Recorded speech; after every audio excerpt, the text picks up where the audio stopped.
to be talking about Lamar Jackson, the star quarterback for the Baltimore Ravens that has yet to get a contract extension.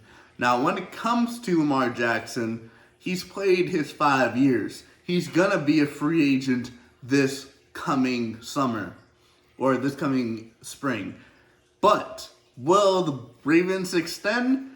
The way the things have been going, it doesn't look like the Ravens are going to extend his contract, but anything is still possible.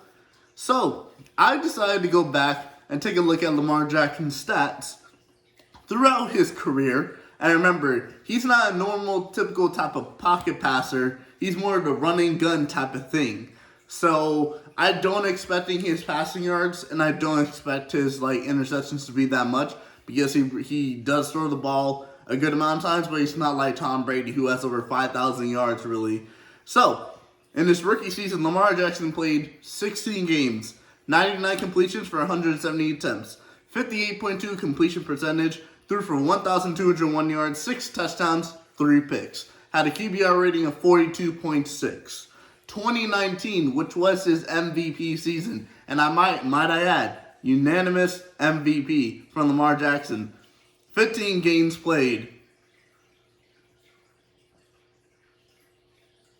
265 completions for 401 attempts. He had 66 completion percentage, which is his best so far in the NFL. Not shocking. He had 3,127 yards, 36 touchdowns, 6 picks, a QBR of 83. He had 176 carries, 1,206 yards, 7 touchdowns, and he led all rushers with 6.9 average yards in rushing.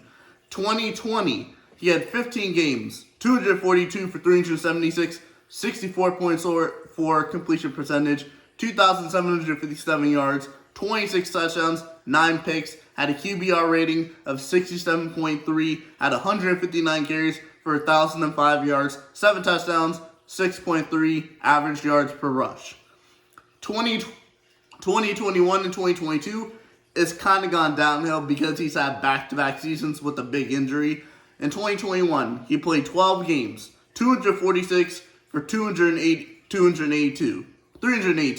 Had 64.4 completion percentage, so the same thing he had last season. He had 2,882 yards, 16 touchdowns, 13 picks. So it was 2021 has been his worst season so far.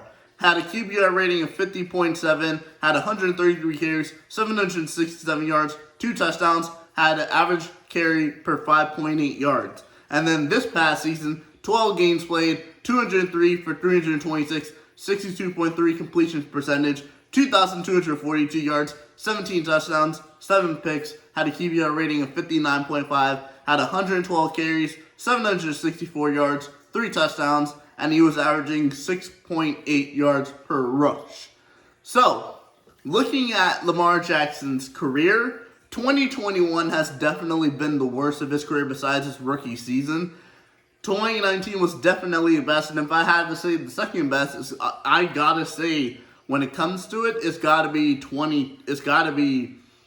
I feel like if you had the same amount of games that he had 2022 compared to 2020, his 2022 season would have been better, but obviously he missed the rest of the season due to a knee injury. And right now it's currently debating on whether he'll be a Baltimore Raven because he decided not to play in the playoff game, which was the right decision for him to make. And now the Ravens have extended Roquan Smith to a 5-year, $100 million deal.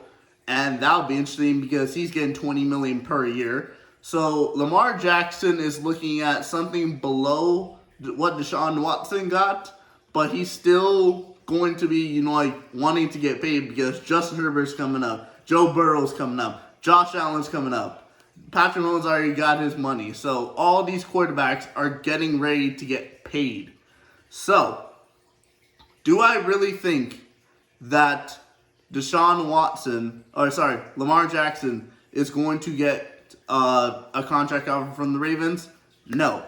I think Lamar Jackson, on all honesty, is going to get traded.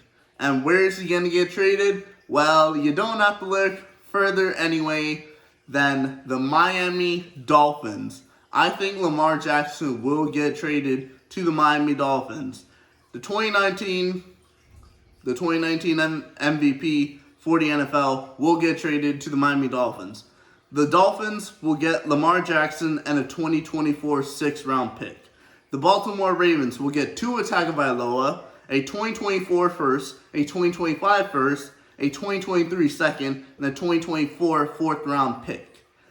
This way, that Tua was drafted in 2020 compared to Lamar Jackson being drafted in 2018, you still have another 2 years before Tua technically becomes a free agent. And if Tua doesn't work out, that gives you 2 years, and now you have multiple first-round picks to get a quarterback that could possibly get you to where Lamar Jackson was. I understand it's basically starting off, resetting everything where the offense is, but Tua is not that much of a runner, but I would say in terms of the way he throws the ball, it's kind of similar. And Tua did have Tyreek Hill and Jalen Waddle. So imagine Lamar Jackson. Lamar Jackson's best wide receiver was Rashad Bateman, and I'm not even counting the tight end. Lamar Jackson were to go to Miami, he has Tyreek Hill, he has Jalen Waddle, he has Mike Gesicki. And then the running game, that's Kyle Shanahan's system. Lamar Jackson would thrive in that Miami Dolphins system. So I think Lamar Jackson, even though he won the 2019 MVP with the Baltimore Ravens, I think he is going to get traded to the Miami Dolphins for 2 first-rounders, a 2nd, and a 4th. And this will be a very good deal for Miami, and this will be the best opportunity for Baltimore to see if they can have another possible good quarterback in Tua Tagovailoa. But we'll just have to see when it comes to that, and I will see you guys all later. Peace.